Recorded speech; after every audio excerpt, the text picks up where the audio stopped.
Mahàsaccaka Sutta. The shorter discourse with Saccaka. So I have heard. At one time the Buddha was staying near Vesal, at the great wood, in the hall with the peaked roof. Now at that time Saccaka, the son of Jain parents, was staying in Vesal. He was a debater and clever speaker deemed holy by many people. Saccaka is called Nigahaputta, being the only person so described. The Nigahas, knotless ones, were Jain ascetics and their followers were Mahàsaccaka, SN 42.9:2.3. The commentary says he was the son of Jain parents. From the ending of this sutta, where he makes an offering of food, we can see he was not an ascetic, and from MN 36 minutes and 48.11 seconds it is clear he was not a Jain. This sutta includes a number of images, phrases, and allusions that appear reminiscent of the Brahmanical teacher Udlaka Rui, although none of the references are definitive.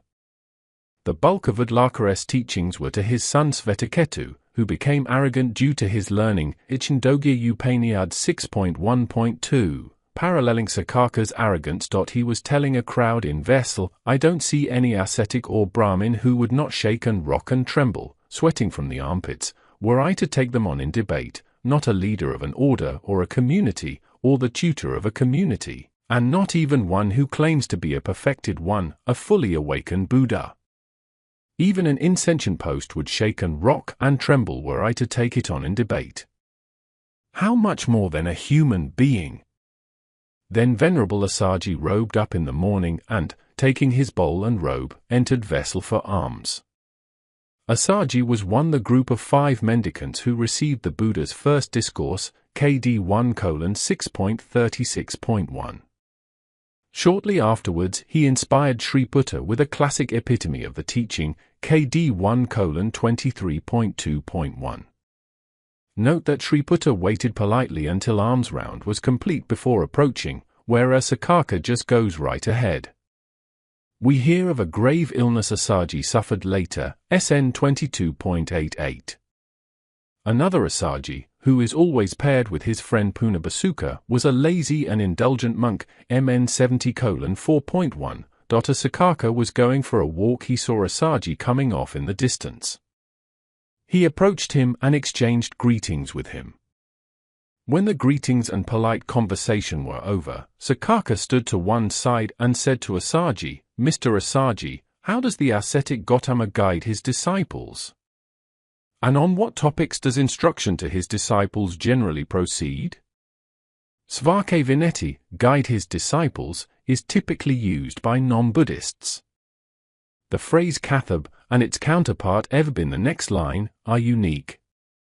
The literal sense is with what portion, and given the answer I think Saccaka is asking for a list of topics.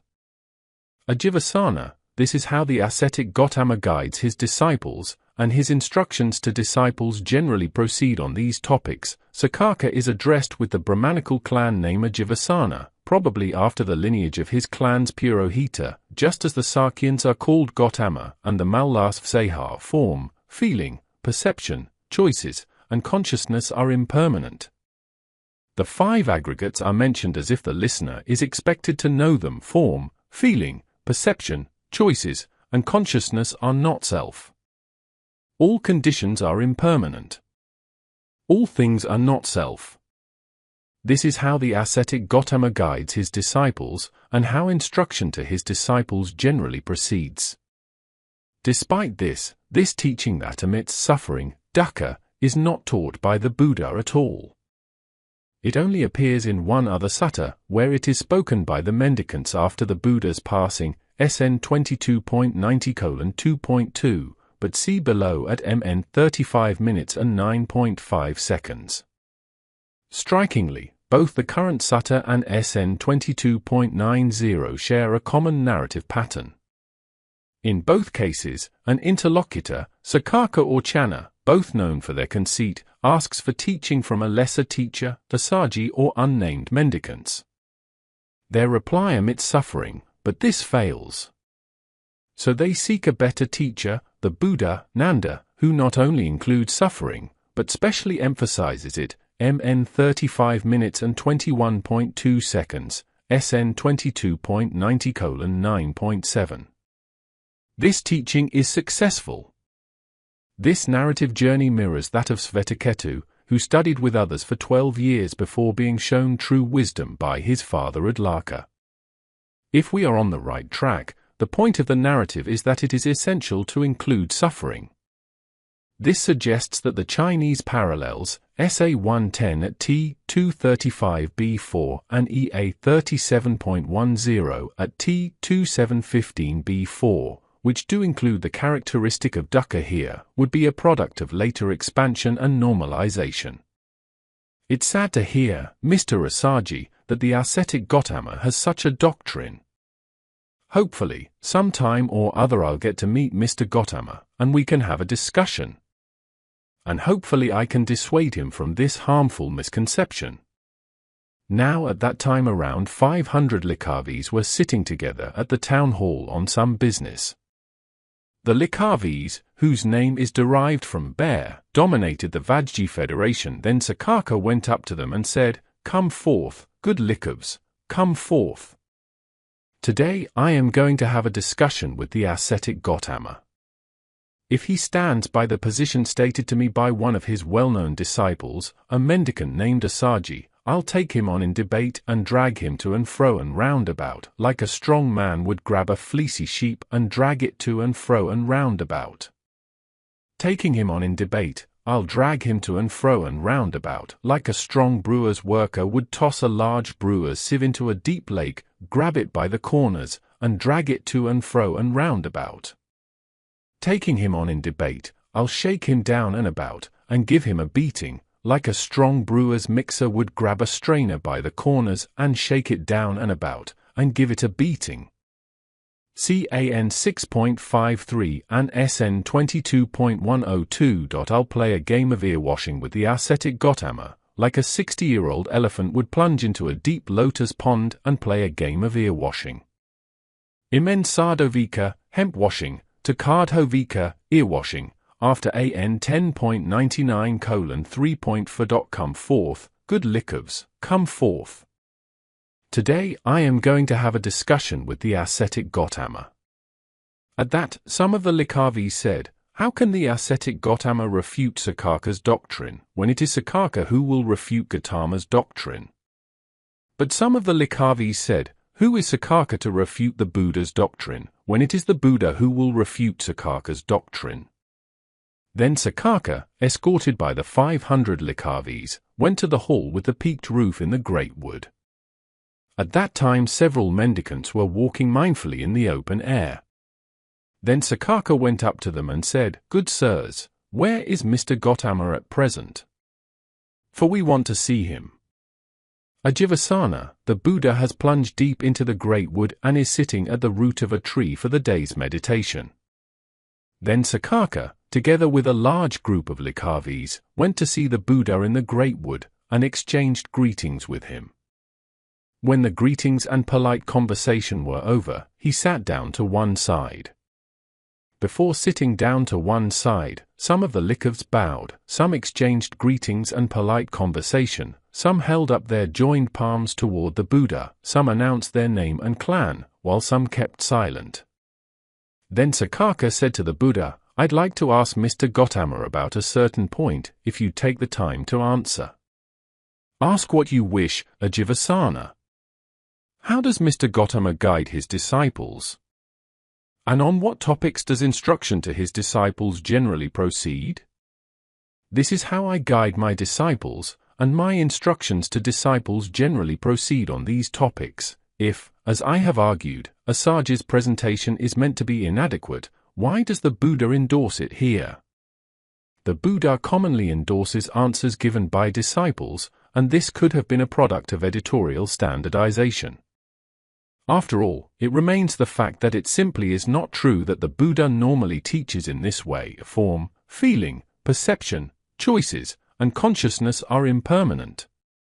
Form, feeling, perception, choices, and consciousness are not self. All conditions are impermanent. All things are not self. This is how I guide my disciples, and how instruction to my disciples generally proceeds. A simile strikes me, Mr. Gautama. Then speak as you feel inspired, said the Buddha. All the plants and seeds that achieve growth, increase, and maturity do so depending on the earth and grounded on the earth. Saccaka argues by naturalistic analogy from singularity to plurality. Likewise Udlaka, observing the natural world, pointed to the way that multiplicity emerges from singleness. When asked who he worships as self, Udlaka answers the earth, which is said to be the ground, Prati, Chindogya Upanishad 5.17, due to this worship he enjoys food and offspring. However, he points to water rather than earth as the origin of Anna, which is plant, food, but also stands for solidity in general, 6.2.4, C2 6.11.1, 2. All the hard work that gets done depends on the earth and is grounded on the earth. In the same way, an individual's self is form. Grounded on form they create merit and wickedness. An individual's self is feeling, perception, choices, consciousness. Grounded on consciousness, they create merit and wickedness. Saccaka treats the 5 aggregates as categories for classifying the self. And indeed elsewhere, such as DN1, we find various theorists describe the self as form, experiencing feelings, being a percipient, etc. In identifying each of the 5 aggregates as self, Saccaka follows the method of affirmation, whereby multiple phenomena are affirmed to be the self at deeper and deeper levels, in contrast with the method of negation where potential candidates for the self are denied until the final self is revealed.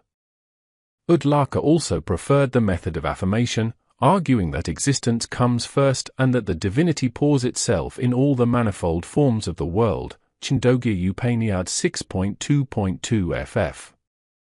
Ajivasana, are you not saying this? Form is myself, feeling is myself, perception is myself, choices are myself, consciousness is myself.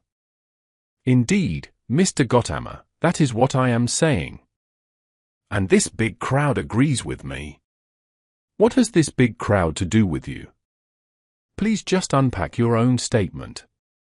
Then, Mr. Gautama, what I am saying is this: form is myself, feeling is myself, perception is myself, choices are myself, consciousness is myself's.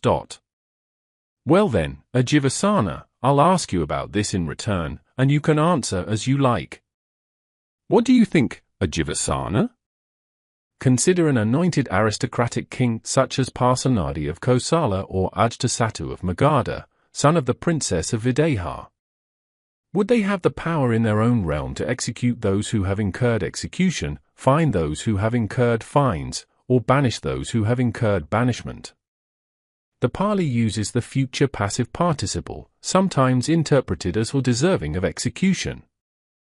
But this would imply that the Buddha endorsed capital punishment, which is unsupported elsewhere and contradicts his ethical principles. Rather, read in its weaker literal sense, execute those to be executed, i.e. those who have been found guilty of a crime incurring capital punishment.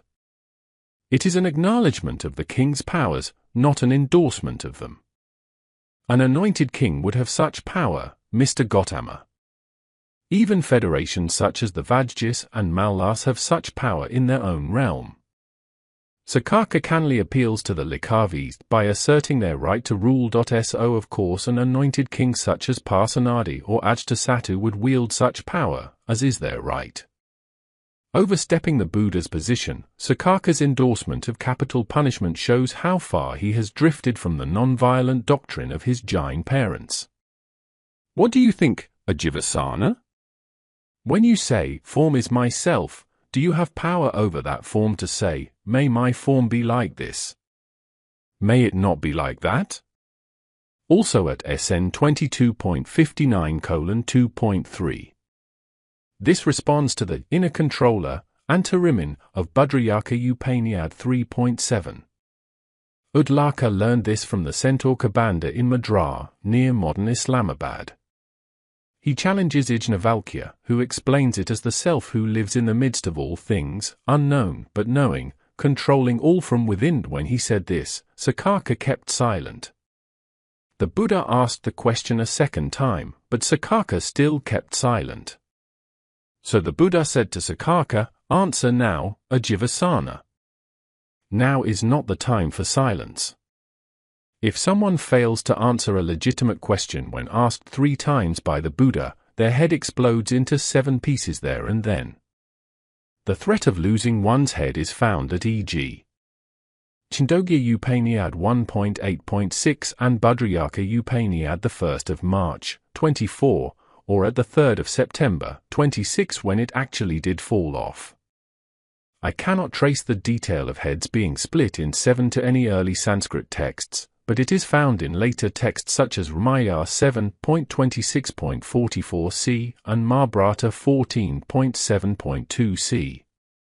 Now at that time the spirit Vajrap, taking up a burning iron thunderbolt, blazing and glowing, stood in the air above Saccaka, thinking, Vajrap, lightning bolt in hand, appears here and in the parallel passage at DN 3:1.21.1. The synonymous Vajrahasta, Pali Vajrahatha, DN 20 minutes and 12.1 second, is a frequent epithet of Indra in the Vedas, e.g. Indro Vajrahasta, Rig Veda 1.173.10a, confirming the commentary's identification with Sakka. Much later, Mahayana texts adopted the name for a fierce bodhisattva who was protector of the Dhamma. If this Saccaka doesn't answer when asked a 3rd time, I'll blow his head into 7 pieces there and then. And both the Buddha and Saccaka could see Vajrap. Saccaka was terrified, shocked, and awestruck. Looking to the Buddha for shelter, protection, and refuge, he said, "Ask me, Mr. Gautama. I will answer. What do you think, Ajivasana? When you say, form is myself, do you have power over that form to say, may my form be like this? May it not be like that? No, Mr. Gautama. Think about it, Ajivasana." Here neither attention nor focus quite fits Mahàsaccaka. The Buddha is telling Saccaka to recollect an earlier statement when making a later one, i.e. to practice rationality. You should think before answering. What you said before and what you said after don't match up. What do you think, Ajivasana? When you say, feeling is myself, do you have power over that feeling to say, may my feeling be like this? May it not be like that? No, Mr. Gautama. Think about it, Ajivasana. You should think before answering. What you said before and what you said after don't match up. What do you think, Ajivasana? When you say, perception is myself, do you have power over that perception to say, may my perception be like this? May it not be like that? No, Mr. Gautama. Think about it, Ajivasana. You should think before answering. What you said before and what you said after don't match up. What do you think, Ajivasana? When you say, choices are myself, do you have power over those choices to say, may my choices be like this? May they not be like that? No, Mr. Gautama. Think about it, Ajivasana. You should think before answering. What you said before and what you said after don't match up. What do you think, Ajivasana? When you say, consciousness is myself, do you have power over that consciousness to say, may my consciousness be like this? May it not be like that? No, Mr. Gautama. Think about it, Ajivasana. You should think before answering. What you said before and what you said after don't match up. What do you think, Ajivasana? Is form permanent or impermanent? Impermanent. But if it's impermanent, is it suffering or happiness? Here the Buddha introduces suffering, despite its omission earlier. Suffering. But if it's impermanent, suffering, and perishable, is it fit to be regarded thus, this is mine, I am this is myself. This phrasing echoes Udlakar's famous description of the subtlest self, all that is the truth, that is the self, you are that, Sarva tat satya sa a with macron tma with macron tat vamasi, Chandogya Upaniad 6.8.7, etc. In particular, the phrase tat vamasi is an exact parallel, in second person, to the Pali Esohamasmi. C2 Udlakares, I am that, I indeed am that, Iyamaham as Mayamaham asnti, Chandogya Upaniad 6.10.1, compare to 4.11.1, 4.12.1, 8.11.1, 2. Likewise it is said, I myself am that person, Yosvasa Purua Sohamasmi, Bhadrayaka Upaniad 5.15 equals A with Macron Upaniad 16. Depending on context, similar phrases might also depict the one who is attached to a false, limited self, thinking I am he, this is mine, aha so, Mameda, Meta Upaniad 3.2. No, Mr. Gautama. What do you think, Ajivasana? Is feeling, perception, choices, consciousness permanent or impermanent? Impermanent. But if it's impermanent, is it suffering or happiness? Suffering. But if it's impermanent, suffering, unperishable, is it fit to be regarded thus, this is mine, I am this is myself? No, Mr. Gautama. What do you think, Ajivasana? Consider someone who resorts, draws near, and clings to suffering, regarding it thus, this is mine, I am this is myself. Would such a person be able to completely understand suffering themselves, or live having wiped out suffering? How could they? No, Mr. Gautama. What do you think, Ajivasana? This being so, aren't you someone who resorts, draws near, and clings to suffering, regarding it thus, this is mine, I am this is myself? How could I not? Yes, Mr. Gautama. Suppose, Ajivasana, there was a person in need of heartwood.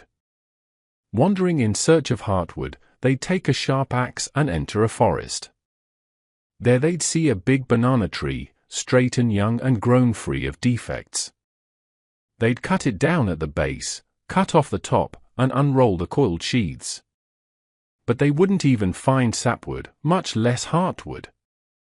In the same way, when pursued, pressed, and grilled by me on your own doctrine, you turn out to be vacuous, hollow, and mistaken. But it was you who stated before the assembly of Vessel, I don't see any ascetic or Brahmin who would not shake and rock and tremble, sweating from the armpits, were I to take them on in debate, not a leader of an order or a community, or the tutor of a community, and not even one who claims to be a perfected one, a fully awakened Buddha. Even an insentient post would shake and rock and tremble were I to take it on in debate. How much more than a human being? But sweat is pouring from your forehead, it soaked through your robe and drips on the ground.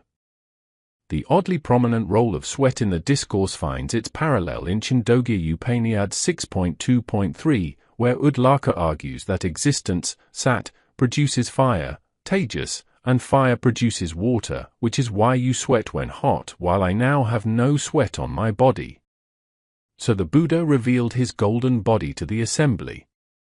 When this was said, Saccaka sat silent, dismayed, shoulders drooping, downcast, depressed, with nothing to say. Knowing this, the Likavi Dhammukha said to the Buddha, Dhammukha, the Likavi appears only here. The name, meaning ugly-faced, seems odd, but it is also a term for a horse. A number of individuals of this name appear in Sanskritic literature, including one from Udlaka's home country of Pankla, Aitareya Brahma 8.23, a simile strikes me, blessed one. Then speak as you feel inspired, said the Buddha. Sir, suppose there was a lotus pond not far from a town or village, and a crab lived there. Then several boys or girls would leave the town or village and go to the pond, where they'd pull out the crab and put it on dry land. Whenever that crab extended a claw, those boys or girls would snap, crack, and break it off with a stick or a stone. And when that crab's claws had all been snapped, cracked, and broken off, it wouldn't be able to return down into that lotus pond. In the same way, sir, the Buddha has snapped, cracked, and broken off all Saccaka's twists, ducks, and dodges.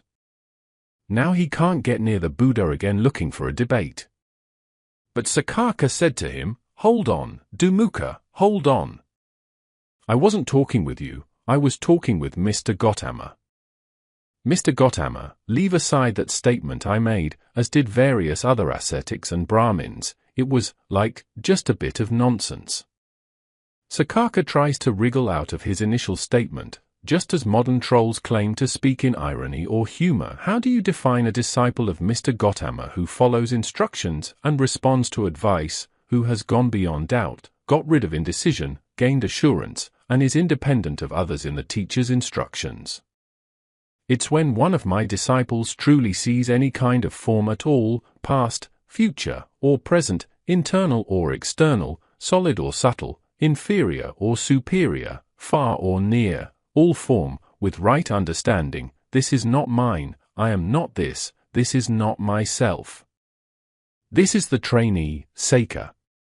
Knowing Saccaka's attachment to his self-theories, the Buddha frames his response with the standard passage on not-self. They truly see any kind of feeling, perception, choices, consciousness at all, past, future, or present, internal or external, solid or subtle, inferior or superior, far or near, all consciousness, with right understanding. This is not mine, I am not this is not myself.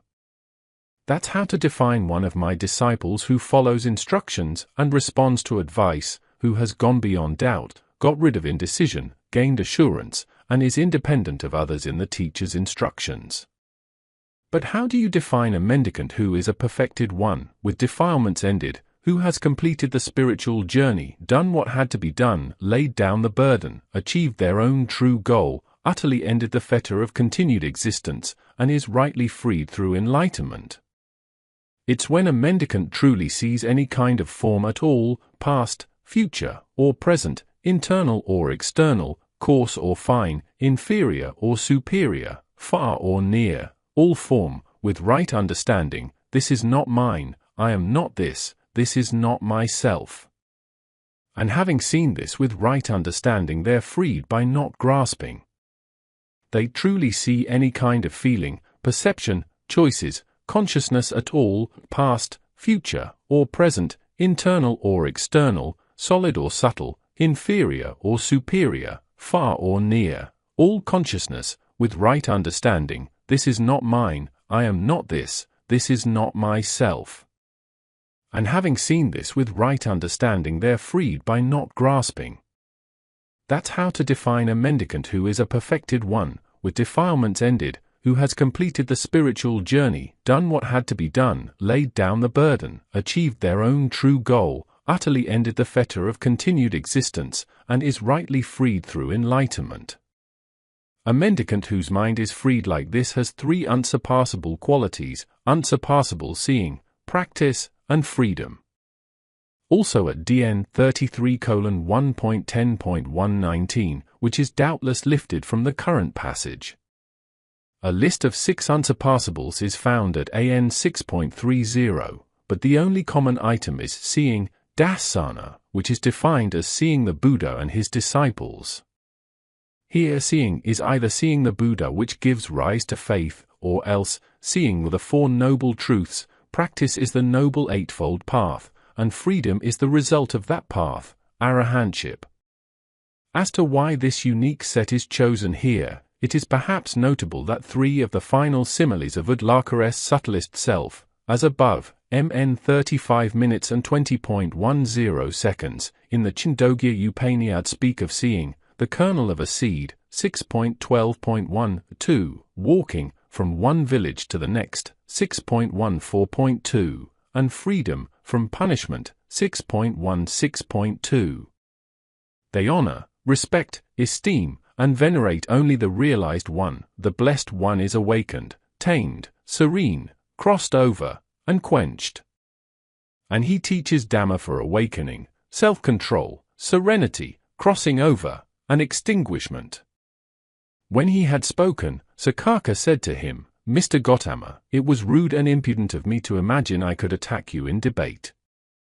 For a person might find safety after attacking a rutting elephant, but not after attacking Mr. Gautama. A person might find safety after attacking a blazing mass of fire, but not after attacking Mr. Gautama. They might find safety after attacking a poisonous viper, but not after attacking Mr. Gautama. It was rude and impudent of me to imagine I could attack you in debate. Would Mr. Gautama together with the mendicant Saga please accept tomorrow's meal from me? The Buddha consented with silence. Then, knowing that the Buddha had consented, Saccaka addressed those Likavis, Listen, gentlemen. I have invited the ascetic Gautama together with the Saga of mendicants for tomorrow's meal. You may all bring me what you think is suitable. Then, when the night had passed, those Likavis presented Saccaka with an offering of 500 servings of food. The idiom presented with servings of food, Thlipka bat Bahira, is elevated, occurring only in the context of aristocracy and sacrifice, and Saccaka had delicious fresh and cooked foods prepared in his own park. Then he had the Buddha informed of the time, saying, It's time, Mr. Gautama, the meal is ready. Then the Buddha robed up in the morning and, taking his bowl and robe, went to Saccaka's park, where he sat on a seat spread out, together with the Saga of mendicants. Then Saccaka served and satisfied the mendicant Saga headed by the Buddha with his own hands with delicious fresh and cooked foods. When the Buddha had eaten and washed his hand and bowl, Saccaka took a low seat and sat to one side. Then Saccaka said to the Buddha, Mr. Gautama, may the merit and the growth of merit in this gift be for the happiness of the donors. Punyama, flourishing of merit, for which there are several variants in text and commentary, is found only here and at AN 7.53:6.10, where it also concerns the dedication of merit to another. It might refer to the glorious results of merit, for which compare Chindogya Upanishad 8.2, endowed with that divine fruit for which he wished, he flourishes, tena sampano mayate. Or else it might invoke the idea that merit flourishes depending on the recipient, MN 142, like a seed on the earth, Ma, CP Panaketa, which fits nicely with the Buddha's response here. Bhikkhu Bodhi's remark that Saccaka must have still considered himself a saint is unwarranted, as the same phrase at AN 7.53 is used by a devoted lay follower. Clearly he was arrogant, but it was others who called him Stu. A jivasana, whatever comes from giving to a recipient of a religious donation such as yourself, who is not free of greed, hate, and delusion, will accrue to the donors. According to one of the Chinese parallels, this statement was made by the Buddha in answer to a question by the mendicants after returning to the monastery, SA 110 at T 237b22. Whatever comes from giving to a recipient of a religious donation such as myself, who is free of greed, hate, and delusion, will accrue to you.